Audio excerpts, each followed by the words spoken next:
Hello everyone. आज हम class 9 civics के चैप्टर इलेक्टोरल पॉलिटिक्स का एक नया टॉपिक स्टार्ट करेंगे। व्हाई वी नीड इलेक्शन, हमें इलेक्शन की जरूरत क्यों पड़ती है, कि इलेक्शन क्यों जरूरी है। तो इलेक्शन हमने लास्ट क्लास में देखा था, एक इलेक्शन का प्रोसीजर देखा था, कहाँ का, हरियाणा का, कि हरियाणा में पहले 1982 में कांग्रेस की सरकार थी, देवीलाल जी ने नए वादे के साथ उन्होंने लोगों के साथ वादे किए, लोगों ने उन्हें वोट दिया, वो मेजोरिटी में है, उन्होंने गवर्नमेंट बनाई, वो सीएम बन गए। उन्होंने 5 सालों के लिए काम किया होगा। 5 साल बाद फिर से वहां इलेक्शन हुए, देवीलाल जी हार गए और हारने के बाद फिर से वहां पे कांग्रेस की गवर्नमेंट आ गई। एक प्रोसीजर था इलेक्शन का, कि इलेक्शन कैसे होते हैं, क्या क्या उसमें एक्टिविटीज होती हैं, वो हमने लास्ट क्लास में देखा था। लेकिन उसमें हमने देखा कि लीडर बने, मतलब रिप्रेजेंटेटिव बने, किसके, पीपल्स के, जनता के, वो इलेक्शन के थ्रू क्यों आए, उन्हें इलेक्शन के थ्रू क्यों बनाया जाता है। ठीक है, तो हम अगर इलेक्शन को हटा दें अभी, कि अगर हमें कोई अपना रिप्रेजेंटेटिव बनाना है तो क्या उसके और भी क्राइटेरिया हो सकते बनाने के।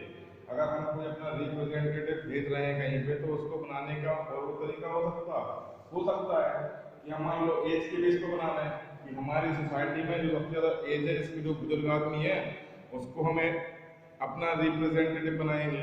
या फिर एजुकेशन के बेस पे हमने क्या किया, कि जो सबसे ज़्यादा सोसाइटी में एजुकेटेड लोग हैं उनको हम अपना रिप्रेजेंटेटिव बना देंगे। या फिर एजुकेशन हो गया, वर्किंग क्लास, कि उसमें वर्किंग कितना एक्सपीरियंस है, हम उसके बेस पे बना देंगे। तो अपना रिप्रेजेंटेटिव बनाने का तरीका है। लेकिन डेमोक्रेसी, अगर कोई जहाँ पे डेमोक्रेसी है वहां पे हमें अपना रिप्रेजेंटेटिव बनाना है, तो हम किसके थ्रू बनाएंगे, किसके थ्रू, इलेक्शन के थ्रू।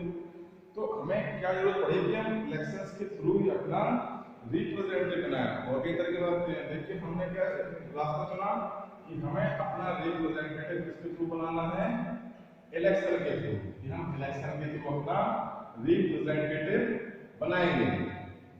तो पहला है, elections are needed to elect representative. सबसे अच्छी चीज कि हमने इलेक्शन के थ्रू क्या बनाया, अपना रिप्रेजेंटेटिव बनाया। ठीक है, अब वो रिप्रेजेंट क्या करेगा, हमें रिप्रेजेंट करेगा, हमारे लिए काम करेगा। इन दी मोस्ट डेमोक्रेसीज, अब जहां पे डेमोक्रेसी है, आज के टाइम में जो सिस्टम है मिलके चलाने का सबसे बेहतर तरीका कौन सा है, डेमोक्रेसी। अगर डेमोक्रेसी है, अगर इलेक्शन है, तो वो डेमोक्रेसी होगी। अगर हमने कह दिया हम डेमोक्रेटिक हैं, लेकिन हमने अपनी कंट्री में जो रिप्रेजेंटेटिव चुना है, इलेक्ट किया है, वो इलेक्शन के थ्रू नहीं आया, तो वो तो एक कहने के लिए हम डेमोक्रेटिक हैं, लेकिन हम इलेक्शन से अपना रिप्रेजेंटेटिव नहीं चुन रहे। अगर कहीं पर डेमोक्रेसी है तो वहां पे इलेक्शन होना जरूरी है, और जहां पे इलेक्शन है तो वहां जरूरी नहीं कि डेमोक्रेसी होगी। अगर डेमोक्रेसी है तो इलेक्शन भी क्या है, जरूरी है। तो in democracy people rule through the representative, जहां डेमोक्रेसी होती है वहां पे लोग किसके थ्रू बनते हैं, रिप्रेजेंटेटिव के थ्रू। और रिप्रेजेंटेटिव कहां से आते हैं, इलेक्शन के थ्रू। जहां पे इलेक्शन होंगे वहां पे रिप्रेजेंटेटिव भी होंगे।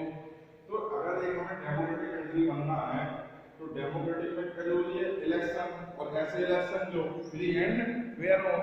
अगर हमने कह दिया हम डेमोक्रेटिक हैं, लेकिन वहां पर फ्री एंड फेयर इलेक्शन नहीं है, तो क्या हम अपने आप को डेमोक्रेटिक बोलेंगे, नहीं बोल सकते। तो जहां पे डेमोक्रेसी है वहां पे इलेक्शन तो जरूरी है, लेकिन जहां पे इलेक्शन है, क्या वहां जरूरी है डेमोक्रेसी हो, बिल्कुल जरूरी नहीं है। तो हमें इलेक्शन जरूर क्यों पड़ी, अपना रिप्रेजेंटेटिव, और रिप्रेजेंटेटिव बनाने के लिए हमें क्या करना है, इलेक्शन जरूरी है।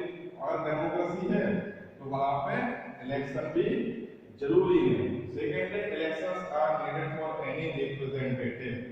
तो इलेक्शन आर जरूरी होते हैं किसको बनाने के लिए, रिप्रेजेंटेटिव बनाने के लिए। कहां पे, इन डेमोक्रेसी, बिकॉज क्योंकि हम अपना अगर रिप्रेजेंटेटिव भेजेंगे तो वो किसके लिए काम करेगा, हमारे लिए काम करेगा। अगर मान लो हम 50 लोग हैं, तो हर जो 15 लोग हैं, क्या सारा अपने आप को रिप्रेजेंटेट कर सकते हैं, हमें कोई अपना लीडर बना देगा, हम 50 लोग हैं, मान लो किसी ग्रुप में 50 मेंबर्स हैं, और उनको रिप्रेजेंट करना है किसी चीज के लिए, तो क्या ये 50 लीडर बन जाएंगे क्या? नहीं, उनमें से हमें एक लीडर सेलेक्ट करना पड़ेगा, वो हमें 50 लोगों को क्या करेगा? रिप्रेजेंट करेगा। तो सबसे पहले to solve the problem and assessing people of basis of education, knowledge और एक्सपीरियंस। अब हम रिप्रेजेंट चुनते हैं, तो अगर हमको इलेक्शन से मिलके किसी और क्राइटेरिया सेलेक्ट करना शुरू करें, जैसे एजुकेशन, कि हमने क्या बनाया, एक क्राइटेरिया बना दिया एजुकेशन, जब एजुकेशन के थ्रू इलेक्ट करेंगे किसी को, तो और नॉलेज और एक्सपीरियंस, क्या ये तरीका परफेक्ट रहेगा? हो सकता परफेक्ट हो, लेकिन कहीं कहीं ठीक भी रहे। लेकिन अगर किसी को उसकी एजुकेशन समझ में नहीं आई, या फिर उसकी नॉलेज समझ में नहीं आई, या फिर उसका एक्सपीरियंस समझ में नहीं आया, मान लो हमें उसका एक्सपीरियंस समझ में नहीं आया, उसके पास एजुकेशन है, सब कुछ है, तो क्या वो हमारे लिए परफेक्ट रिप्रेजेंटेटिव रहेगा? नहीं रहेगा। They help in analysing that the people like their representative और नॉट। और हम एनालाइज कर सकते हैं, नहीं कर सकते कि वो हमें रिप्रेजेंट, हमने उसको भेज तो दिया कि आप एज के बेस पे हो, आप सबसे ज्यादा एक्सपीरियंस और चलेगा, लेकिन हम श्योर नहीं हो पाते हैं कि वो हमें रिप्रेजेंट कर पाएगा नहीं कर पाएगा। मान लो हमने नॉलेज के बेस पे या एजुकेशन पे बेस पे उसको लेट कर लिया, तो और वो हमको रिप्रेजेंट नहीं कर पाया, फिर तो ये तरीके हैं तो सही, लेकिन एक परफेक्ट तरीका क्या है? इलेक्शन है। They ensure that the representative rule as per the wishes of the people and make sure the people who were working for the people। और हम अगर हमने किसी को इलेक्ट करके भेजा, जैसे हमने हरियाणा केस देखा, उन्होंने हमको देवीलाल जी ने बातें की हम आपके लिए काम करेंगे, लेकिन उन्होंने शायद काम नहीं किए होंगे, तो दोबारा इलेक्शन हुए तो उन्होंने इलेक्ट नहीं किया, कांग्रेस सरकार फिर से आ गई। तो हम कोई रिप्रेजेंटेटिव भेजते हैं किसके लिए? विशेष ऑफ दी पीपल, पीपल के विशेष के लिए, कि वो हमारे लिए वर्क करेंगे या फिर नहीं करेंगे। अगर वो वर्क नहीं करेंगे तो हमने इलेक्ट नहीं करेंगे, अगर आगे 5 साल निकल जाएंगे उसको हमें हटा देंगे, अपना कोई नया कैंडिडेट ले जाएंगे जो हमारे लिए, हमारे विशेष के लिए क्या करेगा? वर्क करेगा।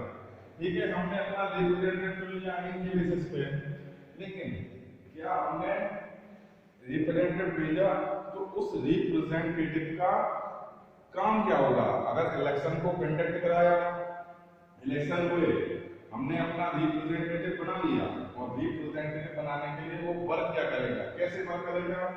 First point, they can choose who will make law for them.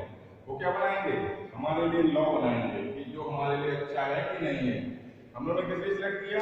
इसलिए चूज किया who will make law for them, वो हमारे लिए क्या बनाएंगे? लॉ बनाएंगे। They can choose who will form the government and take the major decision. हमने अपना रिप्रेजेंटेटिव बना लिया, अब वो क्या करेंगे? हमारे लिए डिसीजन मेकिंग का काम करेंगे कि हमारे लिए लॉ बनना चाहिए, वो हमारे लिए अच्छा है या फिर बुरा है।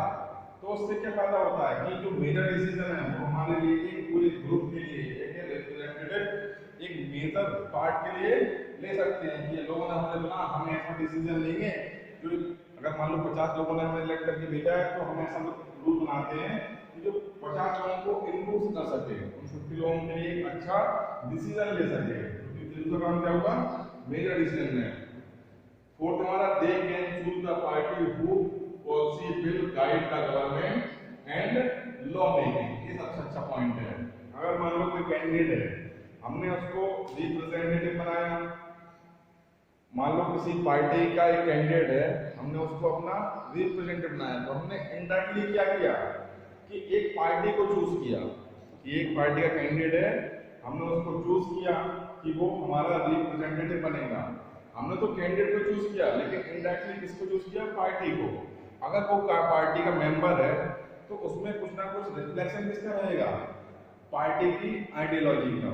कि अगर वो बीजेपी का मेंबर है, मान लो कांग्रेस का मेंबर है, तो जो एक हर पार्टी की अपनी आइडियोलॉजी होती है, बीजेपी की अपनी आइडियोलॉजी अलग है, कांग्रेस की अपनी आइडियोलॉजी अलग है। तो हमने उसी पार्टी से किसी कैंडिडेट को इलेक्ट किया, तो इनडायरेक्टली क्या किया? हमने उस पार्टी को क्या किया? इलेक्ट किया।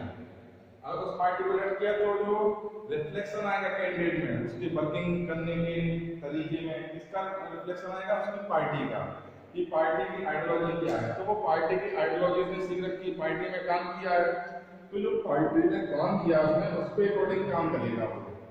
तो they can choose the party whose policy will guide the government and law making. तो मतलब जो गवर्नमेंट बनाने में और लॉ मेकिंग में किसका रिफ्लेक्शन आएगा, पार्टी की आइडियोलॉजी का। ये पार्टी की आइडियोलॉजी क्या है उसके अकॉर्डिंग काम करता है कि हमने अपनी पार्टी से क्या सीखा है, हमने उसमें कुछ साल काम किया और फिर हम वहां से इलेक्ट हो गया, अपनी पार्टी के कैंडिडेट बने, कैंडिडेट में वहां से इलेक्शन मिला, इलेक्शन में लोग चुना, तो क्या हो जाता है उसमें कि जो कैंडिडेट आता है वो अब पार्टी का रिफ्लेक्टिव होता है कि हमने चुना तो कैंडिडेट को है लेकिन इनडायरेक्टली एक पार्टी की आइडियोलॉजी को हमने चूज किया, तो उसके काम करने के तरीके में, लॉ मेकिंग में, गवर्नमेंट बनाने में उस पार्टी का क्या होता है, रिफ्लेक्शन पड़ता है कि पार्टी की आइडियोलॉजी में इंक्लूड हो जाती है।